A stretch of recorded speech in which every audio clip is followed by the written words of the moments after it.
Subscribe करें और देखें एक दिल दहला देने वाली हॉरर स्टोरी। बिना घबराए बेल आइकॉन प्रेस करना ना भूलें।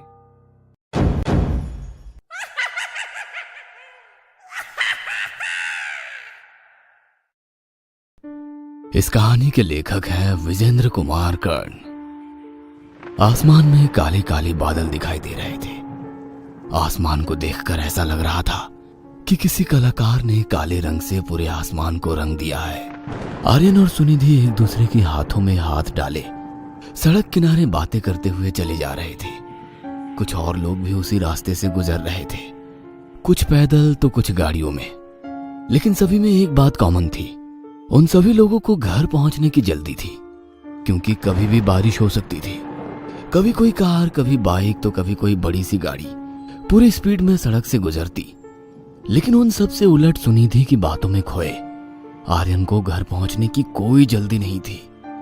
कुछ दिनों पहले ही सुनिधि और आर्यन ने लव मैरिज की है।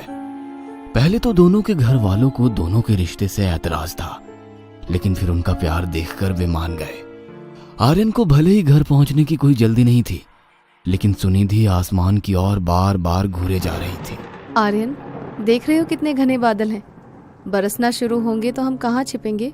उसके ऐसा कहते ही रिमझिम कर बारिश शुरू हो गई।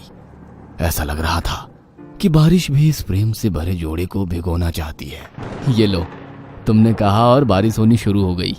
पल में ही छोटी छोटी बूंदें बड़ी बूंदों में बदल जाती है और तेज तेज बारिश शुरू हो जाती है। सुनिधि बारिश से छिपने के लिए इधर उधर जगह देखने लगती है, लेकिन आर्यन छिपने के मूड में बिल्कुल नहीं था। वो तो बाहें पसारे बारिश में खड़ा था। ये क्या कर रहे हो आर्यन? प्लीज कहीं शेड के नीचे चलो ना, नहीं तो सारे कपड़े गीले हो जाएंगे। देखो तो, मैंने चुन्नी भी नहीं ले रखी आज। क्यों छिपे हम कहीं? चलो ना भीगते हैं दोनों साथ। क्या आर्यन, तुम पागल तो नहीं हो गए? क्यों? मैं क्यों हो गया पागल? जब तुम छोटी थी तो क्या भीगती नहीं थी बारिश में? भीगती तो थी, लेकिन अब मैं बच्ची नहीं हूँ। अगर मैं तुम्हारे साथ इस तरह भीगूंगी तो लोग क्या कहेंगे? देखो जान, हम सबको इस पिंजरे ने कैद कर रखा है कि लोग क्या कहेंगे। हम सब अपने कई अरमान इस पत्थर के नीचे दबा देते हैं। जिंदगी कैद का नाम नहीं है, खुद के लिए जीना सीखो जान। सच कहो तो तुम्हारा मन नहीं कर रहा है देर तक भीगने का? जहाँ पानी जमा हो गया है वहां उस गड्ढे में उछलने का? अरे जैसे बचपन में उछलते थे, ये देखो ऐसे। आर्यन उसे उछल कर दिखाता है। सुनिधि उसे देखकर मुस्कुराने लगती है। हाँ आर्यन, हाँ, मुझे भीगना है देर तक तुम्हारे साथ। मुझे बच्चा बनना है फिर से, मुझे परवाह नहीं किसी की। सुनिधि सड़क किनारे जमा पानी के गड्ढे में कूदने लगती है। क्या कहूँ मैं, कितना मजा आ रहा है भीगकर। I am feeling out of the world. क्या मैं तुम्हें किस कर लूं? किस?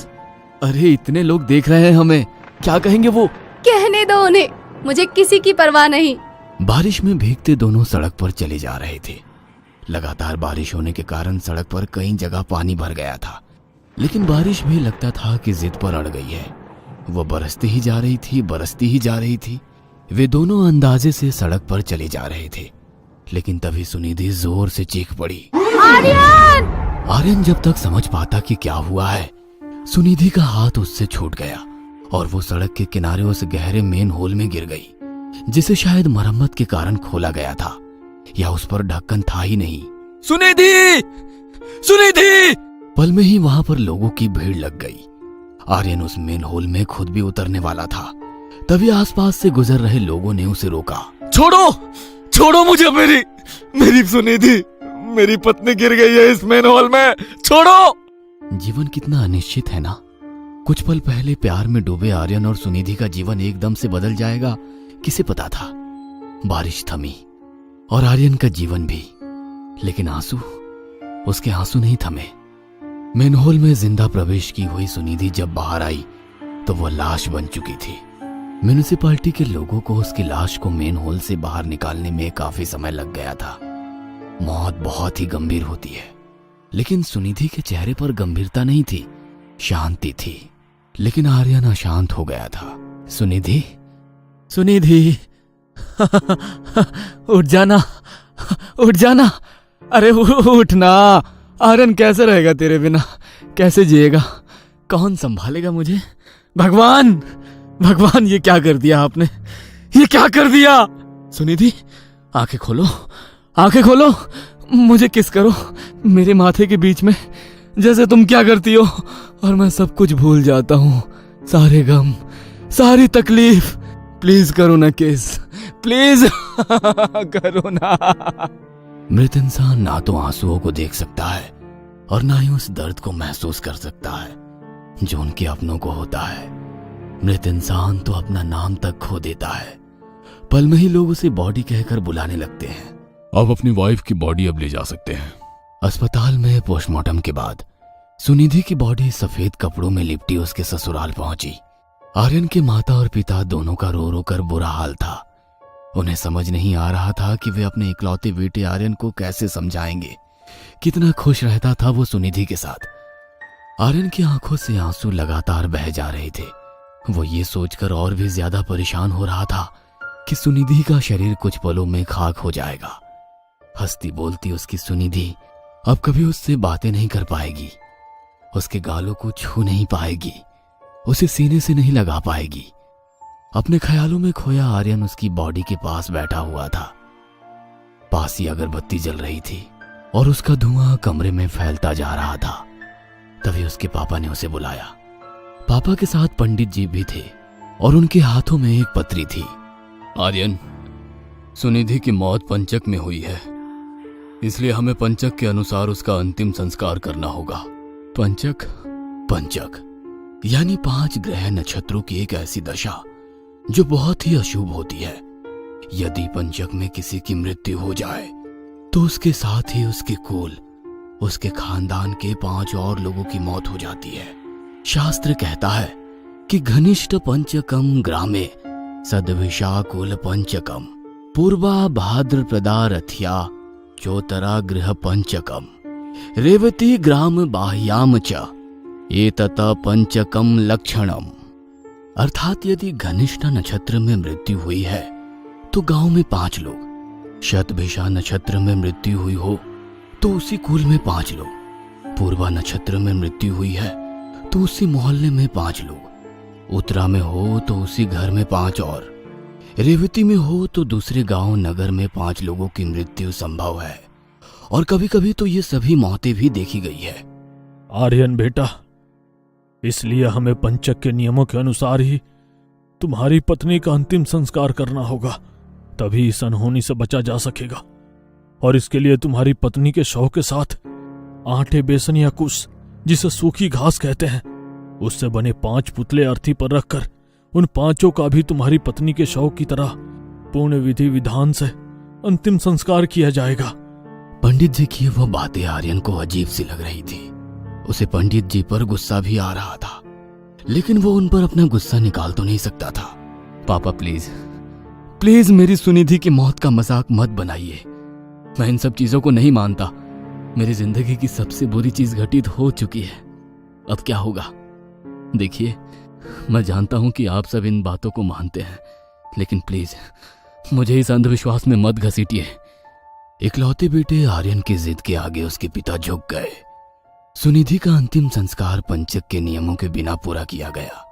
नदी किनारे उसके मृत शरीर को जब आर्यन मुखाग्नि दे रहा था तो सुनिधि की एक ही बात बार बार उसके कानों में गूंज रही थी।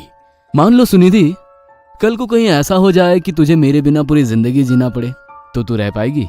मैं तुमसे बहुत प्यार करती हूँ आर्यन, ऐसा दिन कभी नहीं आएगा, कभी नहीं। उसी रात लगभग 1:30 बजे की बात है। आर्यन की आंखों से नींद कोसों दूर थी। वह सुनिधि की तस्वीर को लगातार घूरे जा रहा था। तभी उसे लगा कि उसकी सुनिधि उसके पास आकर खड़ी हो गई है।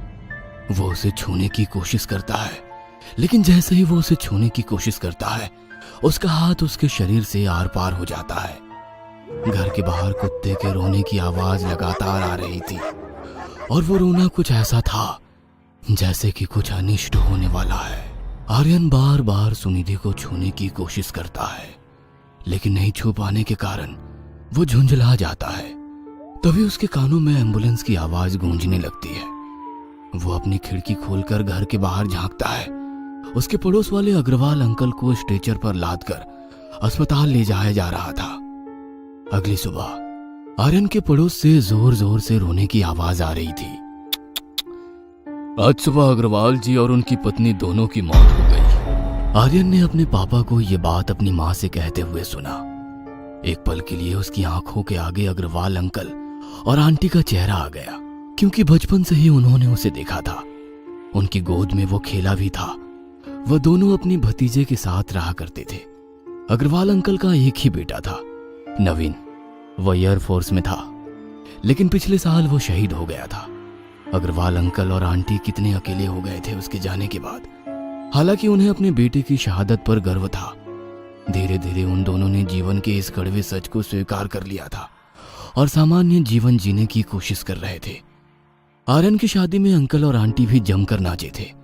उन्होंने अपने बेटे की शादी तो नहीं देखी, लेकिन आर्यन तो नवीन की तरह ही तो था उनके लिए।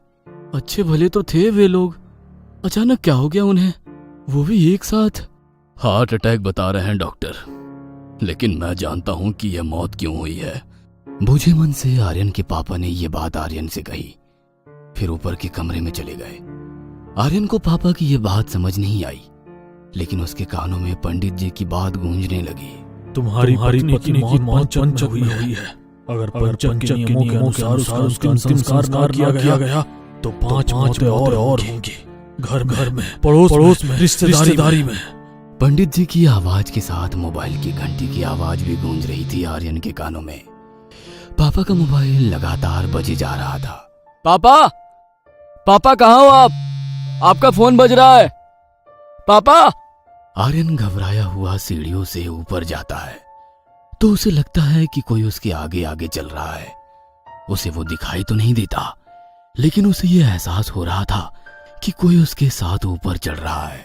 कौन है? तभी सुनिधि की तस्वीर जो दीवार पर टंगी थी वह नीचे गिर जाती है। उसे देख आर्यन की आंखों के आगे फिर से वही दृश्य घूम जाता है जब सुनिधि उस दिन मनहूस बारिश में मेन हॉल में गिर गई थी। वह एक बार फिर जोरों से चीखते हुए उसका नाम पुकारता है, सुनिधि! आर्यन भागकर सीढ़ियों से नीचे उतरता है, लेकिन तभी उसका पैर उसके पैरों में ही फंस जाता है। वह सीढ़ियों पर लुढ़कता हुआ नीचे गिरने लगता है। उसके सिर पर भयंकर चोट लगी होती है। उसके खून से उसके कपड़े के साथ पूरा फर्श भी भीग जाता है। स्ट्रेचर पर अर्ध बेहोशी की हालत में आर्यन पड़ा हुआ है। उसकी माँ और पापा बदहवास से स्ट्रेचर को पकड़े हुए भागे जा रहे हैं। सब कुछ धुंधला सा लग रहा है। पंडित जी की बातें अभी भी उसके कानों में गूंज रही है। तुम्हारी पत्नी की मौत पंचक हुई है। अगर पंचक के नियमों के अनुसार उसका अंतिम संस्कार ना किया गया तो 5 मौतें और होंगी, घर में, पड़ोस में, रिश्तेदारी में। बेटे को मुखाग्नि देते हुए आर्यन के पापा सोच रहे थे, कितना कहा मैंने उसे, लेकिन उसने मेरी बात नहीं मानी। तभी उनके फोन की घंटी बजती है। जेब से वो फोन निकाल कर देखते हैं। चश्मा उन्होंने लाया नहीं था, इसलिए पता नहीं चल रहा था कि फोन किसका है। उन्होंने फोन उठाया। हेलो। आर्यन की मां नहीं रही। इकलौते बेटे का गम उनसे बर्दाश्त नहीं हुआ। फोन पर यह बात सुनकर 70 साल के बूढ़े आर्यन के पिता पर यह खबर बिजली की तरह गिरी। अभी पुत्र का अंतिम संस्कार हुआ नहीं था कि पत्नी की चिता तैयार हो गई। दोनों का अंतिम संस्कार कर पास के नदी में स्नान कर रहे आर्यन के पिता का न जाने कैसे पैर फिसल गया और वो नदी की तेज धार की चपेट में आ गए। गोताखोरों ने बहुत मुश्किल से 3 दिन बाद उनकी लाश बरामद की। एक बार पंचक ने अपनी गिनती फिर से पूरी कर ली थी। 5 लोग मर चुके थे।